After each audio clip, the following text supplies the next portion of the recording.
जय हिंद दोस्तों, भाइयों बहनों साथियों, आप सबों का अपना एक इस स्टडी चैनल पर स्वागत है। तो दोस्तों, आज का जो टॉपिक है वो आश्रम व्यवस्था के ऊपर है। आज का टॉपिक आश्रम व्यवस्था के ऊपर है। आश्रम व्यवस्था में के अंतर्गत क्या ऐसा खासियत था जो आज इतिहास के पन्नों में आ छपा। यह वैदिक काल से चलता हुआ आ रहा है। क्या इस कलयुग में आश्रम व्यवस्था चल पा रहा है? क्या यह आश्रम व्यवस्था अब है या नहीं है? हम उसके बारे में भी चर्चा करेंगे। तो आइए हम लोग अपने टॉपिक पे आते हैं। टॉपिक पे आने से पहले मैं आप सबों से रिक्वेस्ट करता हूं, जो भी भाई बहन साथी इस चैनल पे नए हैं, कृपया बेल आइकन दबाकर चैनल को सब्सक्राइब कर लें। तो आइए हम लोग टॉपिक पे चलते हैं। क्वेश्चन है, आश्रम व्यवस्था क्या थी? आश्रम व्यवस्था क्या थी? यह कितने भागों में बांटा था? ठीक नहीं, यह कितने भागों में बांटा था, इसे देखते हैं। आश्रम व्यवस्था कितने भाग बांटा? चलिए पहले क्या है आश्रम, क्या है उसे समझते हैं। वैदिक काल में आश्रम व्यवस्था का विशेष महत्व था। ये आज की बात नहीं है, ये इस कलयुग की बात नहीं है, ये वैदिक काल की बात ही है, वैदिक समय का ही बात है। ठीक ना? वैदिक समय में आश्रम व्यवस्था को, आश्रमों को बहुत ही महत्व दिया जाता था। ठीक ना? बहुत ही महत्व दिया जाता था। क्या था जो इसको इतना महत्व दिया जाता था? देखते हैं क्या बता रहा। आश्रम व्यवस्था का विशेष महत्व था। आश्रम व्यवस्था का विशेष महत्व था। इसके अनुसार मानव को 4 आश्रमों में रहना चाहिए। ठीक ना? जो बताएं, आश्रम को 4 भागों में बांटा हुआ था। आश्रम के 4 भागों में बांटा हुआ था। तो यह बता रहा है कि मनुष्यों को क्या बता रहा है? इसके अनुसार मानव को 4 आश्रम में रहना चाहिए। ठीक ना? मनुष्यों को कितने आश्रम में रहना चाहिए? तो 4 आश्रम में रहना चाहिए। तो वह कौन कौन सा आश्रम में रहना चाहिए, या फिर वह कौन कौन सा आश्रम था जो वैदिक काल से चलता हुआ आ रहा है? वह पहला क्या है? ब्रह्मचर्य आश्रम। ठीक, पहला ब्रह्मचर्य आश्रम। दूसरा गृहस्थ आश्रम। दूसरा क्या है? गृहस्थ आश्रम। और तीसरा वानप्रस्थ आश्रम। तीसरा क्या है? वानप्रस्थ आश्रम। और चौथा संन्यास आश्रम। चौथा क्या है? संन्यास आश्रम। और ये चारों जो आश्रम है, मैं उम्मीद करता हूं कि आप सबों से कि लगभग जो है ना, सब कुछ सुना, यानी कि जाना पहचाना, सुना सुना सा लग रहा है। ठीक ना? कि नहीं, ब्रह्मचर्य के बारे में कुछ सुने हैं, कुछ जानते हैं। उसके बाद क्या? गृहस्थ के बारे में कुछ जानते हैं। ऐसा है नहीं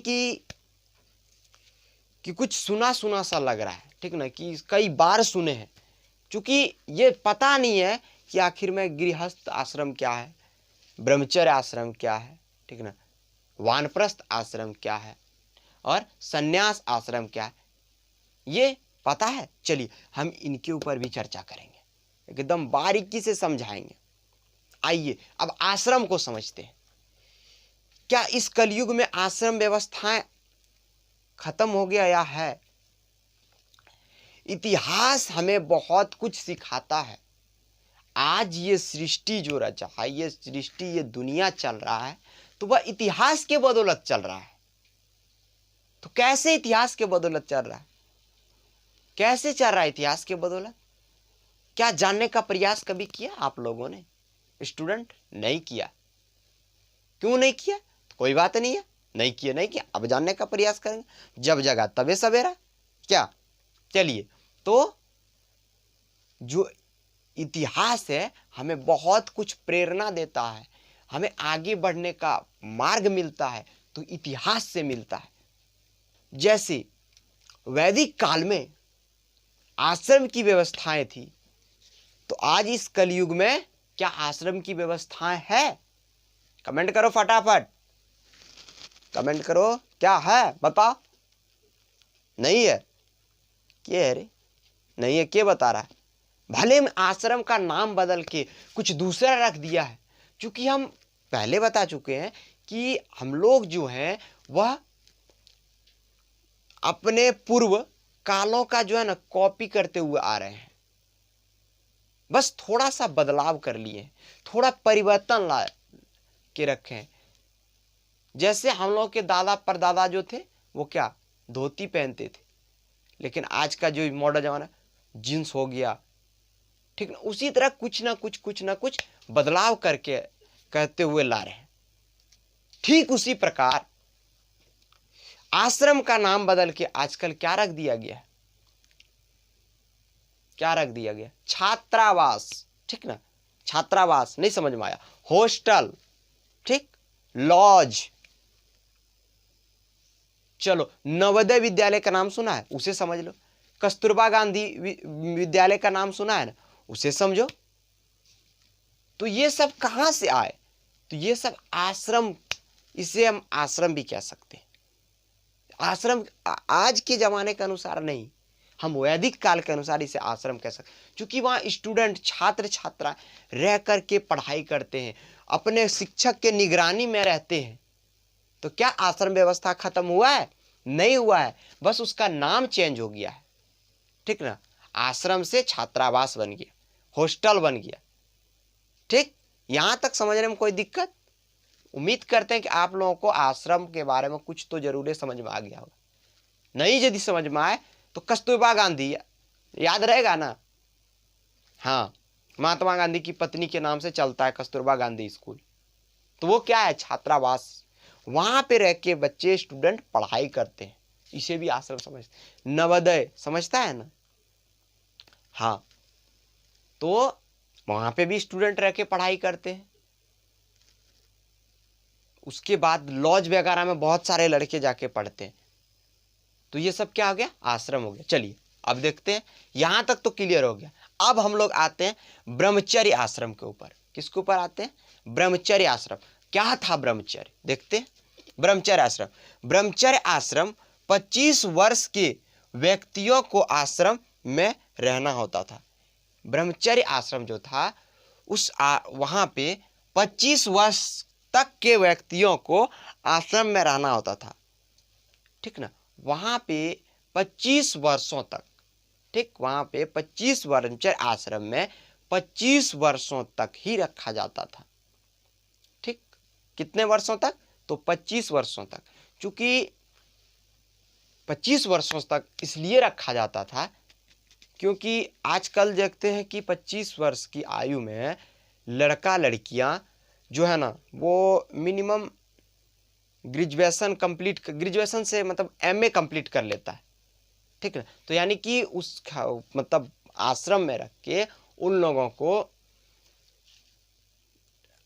उनकी जो डिग्रियां थी पुराने जमाने की, ठीक ना, तो क्या थी उन लोगों का डिग्री, क्या था, अच्छा धनुष्बाण चलाना, ठीक ना, यही सब मतलब अस्त्र शस्त्र की शिक्षा मिलते थे, ठीक ना।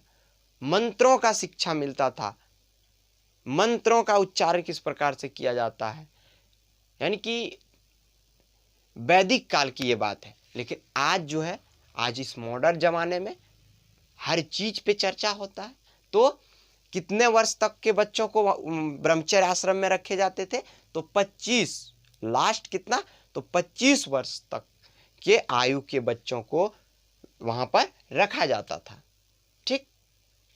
आखिर में 25 वर्ष तक ही क्यों रखा जाता था, क्या 26 वर्ष वाले को नहीं रखा जा सकता था, क्या बात है। देखते हैं अगला ब्रह्मचर्य आश्रम, आप लोग समझ चुके होंगे। उसके बाद गृहस्थ आश्रम। चलिए गृहस्थ आश्रम, अधिकतर व्यक्ति जो है वह गृहस्थ आश्रम, अभी भी गृहस्थ आश्रम का जीवन यापन करते हैं। ब्रह्मचर्य जो है ना, इस ब्रह्मचर्य जो है बहुत कम जीवन यापन करता है, क्योंकि गृहस्थ जीवन मिनिमम मैक्सिमम लोग गृहस्थ जीवन यापन करते हैं। तो गृहस्थ जीवन क्या है, 25 से 50 वर्ष तक की आयु तक व्यक्तियों को इस आश्रम में रहना होता था। 25 से 50 वर्ष तक, ठीक, कितने से कितने वर्ष, तो 25 से 50 वर्ष तक की आयु तक के व्यक्तियों को इस आश्रम में रहना होता था या फिर रखता था, ठीक, रखता था। इसमें वह विवाह कर संतान उत्पन्न करता था। देखो गृहस्थ जीवन में जो है वो क्या होता है, 25 साल के बाद 26 साल 25 या 26 साल में लड़कों का शादी कर दिया जाता है गृहस्थ जीवन में। क्योंकि देखो ब्रह्मचर्य से आ गए गृहस्थ, ब्रह्मचर्य से कहाँ पहुंचे, गृहस्थ, यानी कि अपना गृहस्थ जीवन यापन करना। शादी विवाह हो जाने के बाद क्या होता है, अरे यार अब तो ये पारिवारिक हो गया, गृहस्थ हो गया। अभी भी गांव में ऐसा मतलब ये लैंग्वेज का प्रयोग होता है। जिन लड़कों का शादी हो जाता है तो बोलता है क्या, वो जो है ना अब गृहस्थ हो गया, ठीक ना। वो अब जो भी करेगा ना सोच समझ के करेगा, ठीक। तो गृहस्थ यानी कि अपने मतलब घरी का कार्य काज को देखना, कार्यकाल को देखना, ठीक ना, कि अपना जीवन यापन अच्छे से अच्छे ढंग से कैसे कर सके, गृहस्थ आश्रम के अंतर्गत ये आते थे। और क्या बता रहा है कि 25 से 50 वर्ष, हाँ ये क्वेश्चन मतलब जो है ना बहुत ही महत्वपूर्ण है। 25 से 50 वर्ष तक की सीमा, आयु सीमा जो है वह गृहस्थ आश्रम के लिए है। और इस गृहस्थ आश्रम में क्या होते थे कि लड़कों का शादी करा दिया जाता था, और शादी करने के बाद क्या होता है तो संतान की उत्पत्ति के लिए, ठीक। तो क्या होता था, संतान की उत्पत्ति होता था। तो किसमें, गृहस्थ जीवन में, ठीक। ये हम उम्मीद करते हैं कि ब्रह्मचर्य जीवन और ब्रह्मचर्य आश्रम और गृहस्थ आश्रम आप सबको बहुत ही अच्छा तरह से सिला। देखते हैं वानप्रस्थ आश्रम, ठीक। क्या, वानप्रस्थ आश्रम। अब ये वानप्रस्थ आश्रम क्या होता है, वान, समझो, वान यानी कि वन, वन में जाके क्या करता था, देखते हैं आइए। वानप्रस्थ आश्रम 50 से 75 वर्ष तक की आयु तक के व्यक्ति को इस आश्रम में रहना होता था। 50 से 75 वर्ष की आयु तक के व्यक्तियों को वानप्रस्थ आश्रम में रहना होता था, ठीक।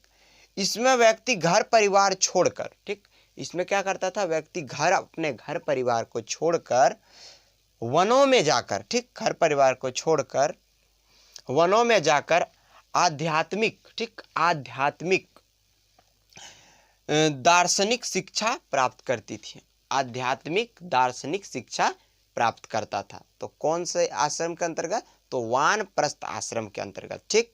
अब चौथा और लास्ट क्या है, संन्यास आश्रम। क्या है ये, संन्यास आश्रम। संन्यास आश्रम में क्या होता था, जीवन के अंतिम समय, जीवन के अंतिम समय यानी कि 75 से 100 वर्षों के व्यक्ति, 75 से 100 वर्ष के व्यक्तियों को इस आश्रम में रहना होता था। 75 से 100 वर्ष, ठीक, 75 से 100 वर्ष के व्यक्तियों को इस आश्रम में रहना होता था। अब वह सभी संबंधों को त्याग कर वनों में जाकर के तप करता था। 75 से 100 वर्षों के बाद वह जो क्या करता था, अपने सभी संबंधों को तोड़कर, घर परिवार को त्याग कर वनों में जाकर के तप करता था। तो दोस्तों, साथियों, आप सबों को यह वीडियो बहुत अच्छा लगा होगा, मैं उम्मीद करता हूँ। यदि अच्छा लगा तो लाइक ज़रूर कीजिएगा, साथ में बेल आइकन देवन चैनल को दबाकर चैनल को सब्सक्राइब कर लीजिएगा। धन्यवाद।